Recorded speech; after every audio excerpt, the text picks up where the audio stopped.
Hello quilters, Allison here from Meadow Rose Quilting. I want to share with you just a little trick that I have for loading my backings. I tell people the best size of backing is 10 inches longer, 10 inches wider than the actual quilt top.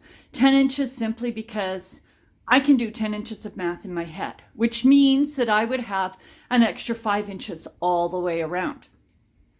I will load my backing leader first, and I'll show you that in a minute. Roll it all up and then come down to the bottom and drape my backing fabric over my pole so it's nice and neat, and then pin. Now this backing was not square at the bottom, and I really don't care, because what I'm going to do is I know that, I'm going to use a couple inches at the top, but I'm going to have more than 3 or 4 inches at the bottom. I'd much rather have the top edge of my backing nice and square.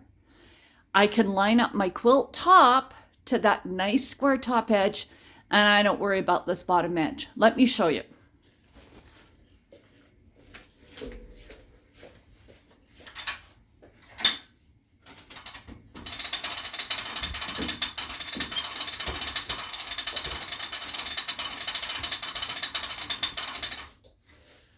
I will load the top edge of my backing, and I usually leave a selvage on there so that I know that's a perfectly square, straight edge. I always load the lengthwise grain, and then I don't end up with those pesky wrinkles that I quilt in by pulling too tight on my clamps.